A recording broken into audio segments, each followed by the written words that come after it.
Hello again. In this video, I'm going to address something that we're commonly asked here at Relationships Australia. And that is, how can I help a friend, a family member, a colleague, or even a client who is experiencing some distress in their lives? So no doubt many of us will be managing this sort of situation with somebody in our life right now, particularly around COVID-19. Because it is a distressing time for people. But it may be that as you go along your life, you need to use these skills or pull up these skills with something else that somebody might come to you with, some problem. So let's just talk about that. I guess sometimes you'll notice, first of all, that something might be seeming a bit off with somebody, and you might, want to ask the person, how they're going, or what's going on for them. You might need to ask them directly if they're feeling okay. And at other times, somebody just might come to you and tell you or confide in you their problem, and you need to know how to respond. So I guess the question is, what type of help should we give somebody in distress? Well, that of course depends on the person, the situation, other factors. But in general, we want to follow the rule that we don't want to get into the trap of rescuing somebody. We want to instead offer more sort of helpful support. So rescuing is often seen as being or thought of as being helpful or supportive, but in fact rescuing somebody means that we do the work, we do the bulk of the work, we take responsibility for the person, or we take action for the person, instead of encouraging the person to take that action or responsibility themselves. So in supporting somebody we really encourage the person to do as much of the work as they can. And in truth, people do like to solve their own problems. They like to feel as though they're in control of their own life. And it's our job really to be a helper, not a rescuer, to help them think through the issues, think through the problems, and help them resolve and find their own solutions. So let's look at these two elements, rescuing and helping. So let's look at rescuing. So it's sometimes helpful to think about rescuing in terms of how it actually feels to us, because I think we can feel it rather than, cognitively even understand it. So when we're rescuing somebody, we might notice that we tend to worry about them a lot, and we tend to assume that we know what he or she, or they might need. So we do the greatest share of the talking as well, instead of doing the greatest share of the listening. We often can fall into the trap of giving more extended help than we need to. We stay there for longer, we dig deeper, and we just do a bit more than we need to. We forget to kind of pull back and let the person, help the person to resolve their issues, but not sort of take over. We often can feel good when a person heeds our advice or does what we suggest that they do. And we can feel rejected or even sometimes a little bit annoyed if they don't. So that's a really good indicator that we've maybe overstepped the mark and we've gone into rescue mode. Because really, whether they do or don't shouldn't really impact us that way. It's a bit of an indicator that we've gone a little bit too far in that direction. We can also feel responsible for somebody's problems, especially if they're close to us. We can feel in some way that their problem is our problem, and it can sit heavily on our shoulders. So that's a good indication again that we might be in the rescue mode.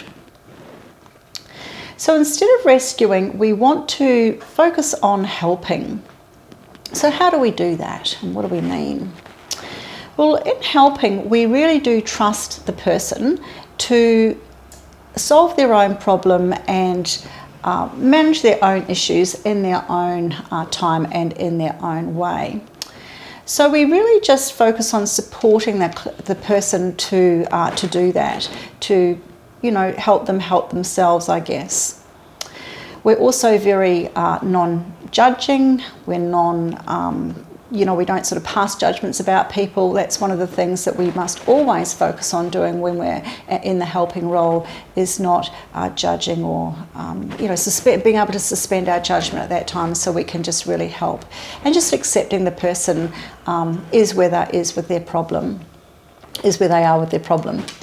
Another thing we can do, of course, is ask some questions of the person to help maybe them clarify some of the things that they can be thinking about. We can question, we can, really question with, not for us to gain facts and better understanding, but just really help the person themselves to, think through the problem. So good questions might be, when have you ever been in this situation before, or what did you do last time to perhaps, solve this? Or, what resources do you have that might be at your disposal? Those sort of questions are kind of helpful questions, rather than trying to dig around to find out exactly what's gone on so you can then tell them what to do. So it's not about that. So I think you can sort of see the difference between helping and rescuing. Another helpful thing that we can do is just to listen, and there are some skills involved in this. To demonstrate good listening, we need to, first of all, stop talking. We can't be listening while we're talking, so that's one of the things that we need to do first up. It's a good idea when we're listening to somebody fully is to remove distractions, turn off a phone, maybe bring them into a room, sit with them and, in a bit of peace and quiet so you can not be distracted while you're listening to them. We can help to put our speaker or the person at ease by showing them that we're there for them. We want to pay attention to our body language and at least position ourselves with appropriate body and eye contact to let them know that we're there, we're engaged, and we are listening well. We can empathise with the person. We can use some empathy skills, and I'm going to talk about that in the context of another video that you might like to watch, because empathising is a particular skill and it's really great to know how to do that well. So empathy. We need to also listen for feelings and content, and we can reflect that back to the person. So by summarising what we think a person said and maybe how they feel and reflecting that back to them, that shows that we're really trying to understand and that we are listening to them. So the other thing, of course, we need to do as a good listener is be patient and perhaps be comfortable with the silence. So there are some things that we also can require of ourselves, things that we bring to the plate as a person that's going to be in the helping role. The first one is compassion. Compassion enables us to feel, and it enables us to care. So we need to be compassionate, I guess, to be a good helper. We need to be able to, go there and have that part of us developed enough that we care to listen, and we can feel, for a person. We need to have some self-awareness, and that's understanding our own set of values, our own beliefs, and being mindful that of our judgments that we can make as a person's talking, and be aware enough to sort of keep our judgments in check and just stay with the job of listening and thinking about helping that person. Detachment. Detachment is that special skill that really helps us not take on the person's problem as our own. So it's that stepping back. I understand this is a separate person to me, and I can help a person without carrying the burden of it. Empathy, as we said before, helps us understand the person's problem from their perspective, not our own perspective. So we're really listening hard and using our empathy skills to kind of ask ourselves, what's it like for that person, whether or not we've had the same experience ourselves. So this is quite a complex topic, and I recommend a fantastic free training resource that's available on the Relationships Australia WA website, and it's called Connect for Mental Health. So this short online training, and it is a training, takes about 35 minutes, and it helps you understand depression and anxiety more fully, and also what to look for if somebody is having a decline in their mental well-being. So it's not only for depression and anxiety. Of course, as you know, people don't have to have a mental health disorder in order to feel stressed, or for you to be able to or use these skills in responding, because they're generic skills, but they're very useful if somebody comes to you and you know, tells you that their world is not going well right now. So Connect for Mental Health provides you with some real examples of how to approach somebody who you're worried about, that you think might be in distress, or it also helps you learn how to more fully respond to that, to a person who might come to you and divulge some information to you.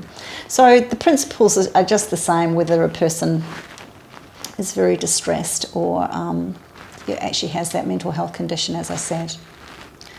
So Connect for Mental Health really builds on this conversation that we're having here.